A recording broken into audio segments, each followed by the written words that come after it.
What's up everybody and welcome back to DRZ Productions. For those of you just tuning in to this channel, my name is Nate, and in today's video we are going to go over the Mp5 and how to disassemble the Mp5, meaning we're going to go over this entire gun. We're going to go through and show you how to remove the gearbox from a VFC Mp5.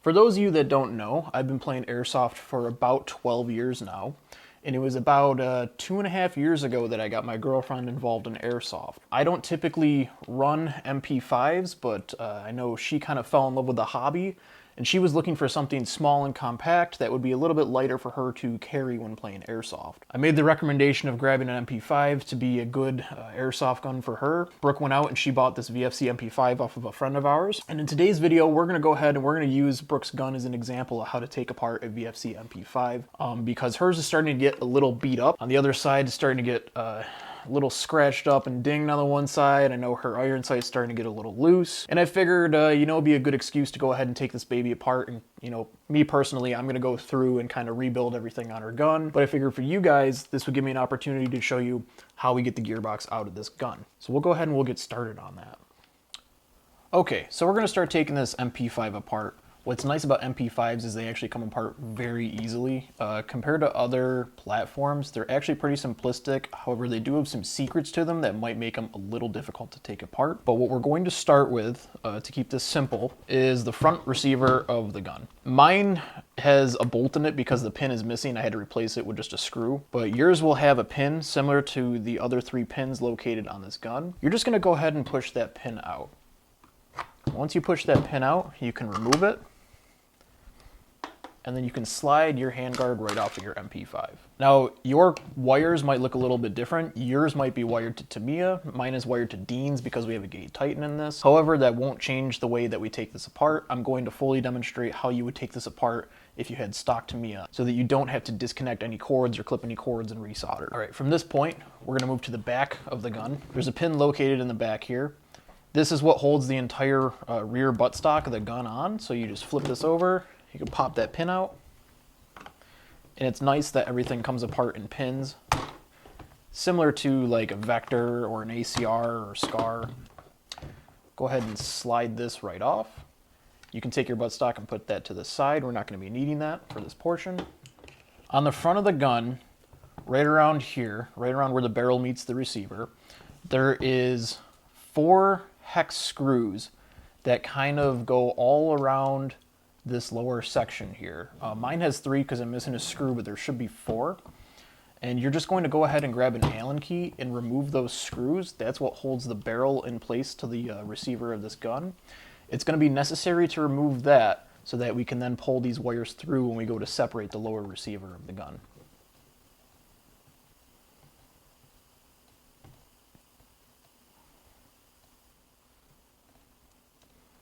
There's 1 screw. Once you remove those screws, the front of your gun might pop forward a little bit because there's a spring on the inside of that hop-up unit, but just go ahead and slide that out just a little bit like so. You can then pull the entire front barrel portion of the Mp5 off. This will stay as a unit. You really don't have to do anything with this. Just leave that the way it is. From here, you have the inner barrel of your gun. Do not try to remove this because it's still being held in place by the back receiver of the Mp5. So the next thing we will do is there's a receiver pin located right here. We're gonna pop that pin out. Once we pop that pin out, go ahead and remove that pin.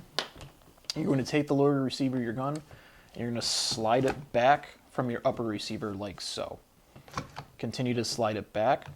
Once you get to this point, your barrel and your hop-up unit will be loose because it's then freed from the nozzle. You can then pull it out like so. There's your hop-up unit right here. Now we're going to focus on the lower receiver. So now we can pull these cords through when we go to remove this lower receiver. Now with Mp5s, this part can be a little tricky because there's a kind of a receiver plate here from the upper receiver that kind of goes into the lower receiver that holds it together. When you go to slide this back, you're going to want to have to pull down and back at the same time to get this plate over your selector like so. It's a little hard to mess with, but if you saw how I did that, I kind of had to pull up this way and then slide forward to get it. So up, slide forward like that. You can then pull your wires through the upper receiver like so. Now we have just the lower of the Mp5. Okay, so from this point, how do we get the gearbox out of the lower receiver? We have to undo the screw on the back here. That screw is holding in the spring guide.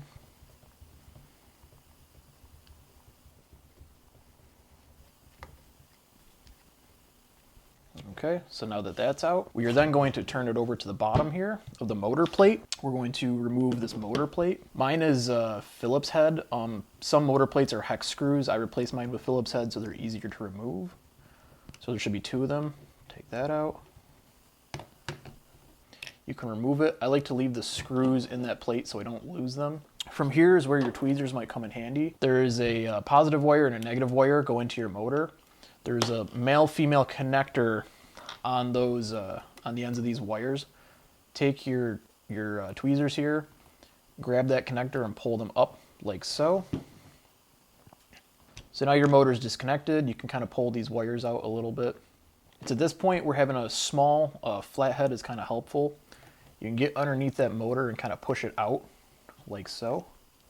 So as you can see, we have a Lonex A1 in here. This is not stock. This is something that me and Brooke added to this gun to help with the performance along with the gate tighten. From this point on, we're going to look down inside this well. You're not going to be able to see it because my camera can't focus to that light exposure. But down inside this well, there's going to be 2 motor screws that hold the gearbox into the lower receiver. You're going to want to use a long Phillips head. And probably you're going to need a flashlight to do this as well if you're not experienced with this. You're going to have to stick your screwdriver down this, down your grip here, your lower receiver, and you're going to have to unscrew those Phillips head screws holding in your gearbox. So I'm going to do it quickly. It's kind of hard to see without the right lighting here, but they're inside there, so you're going to have to remove those as well. Okay, and once you've undone those 2 screws in the bottom of your motor well, then you can go ahead and pull the receiver out of the lower. Be aware that those wires are going to want to follow those wires going to your gearbox, so just be careful when you're pulling this out, like so. And there we go. We've now removed the entire gearbox from the Mp5. So if you guys are wondering how you do it, this is how you do it. As you can see, the Mp5 is a little special because it actually has a longer trigger than most standard V2 gearboxes. However, the upper portion, the actual gearbox portion, will be the same as any other V2 gearbox. Ours, again, is not stock. I got a pink cylinder on here because Brooke requested that she had a pink cylinder inside her gun, even though it doesn't really help her performance at all, just looks nice. And then we have a gate tighten in here as well. Now, I'm not going to go inside the V2 gearbox because I've already done about 3 to 4 other videos on how to take apart a V2 gearbox. If you're really looking, I think some of my other videos address this as well. You can check my SCAR Gate Titan installation video. I go into the gearbox and show you how to work on a V2 gearbox. VFC Mp5's standard V2 gearbox, Toki Marui spec. You can slap basically any other V2 style gearbox, Fusion engine in here, Polar Star, whatever you want to do. One thing to keep note of though is I do believe the nozzles on Mp5s are just like a millimeter or 2 shorter than an M4 nozzle. So if you are going to replace the nozzle on this gun, make sure that you're getting an Mp5 nozzle designed for a V2 gearbox. I believe. I'm not entirely sure. I've heard that from many sources because I know the Fusion engine nozzles, when you put a Fusion engine in an Mp5, have to be just a little bit shorter than a standard M4 nozzle. So as you guys can see, this was kind of a short video. It's pretty straightforward how you take apart an Mp5. They're really not that hard to work on. They're just kind of a oddly shaped M4, honestly, when you go to take it apart. If you guys have any questions, please feel free to comment down below. I'm gonna try my best to answer those questions and get back to you on them. Some things can be a little hard to describe in terms of mechanics, so do your best, please, if you have questions in terms of mechanics, so I can try to help you out with any tech issues that you guys are having yourselves at home. But yeah, I certainly do enjoy Mp5s. This is probably one of my favorites. I like that it's a VFC, it's got that real weight. The one thing that is a little shocking about Mp5s is they do actually have a little bit of weight to them compared to your other SMGs out there, and I kind of like that. Let me know what your guys' thoughts are on Mp5s as well. You know, if you guys have some good experience or some bad experience with them, go ahead and comment down below, and go ahead and hit that subscribe button, guys. We need a little bit more subscribers subscribers for this channel. We're almost close to 1,000 subscribers now. We're pushing, I think, 930 subs. So we can get 1,000, that'd be great, because I love you guys, my fans out there.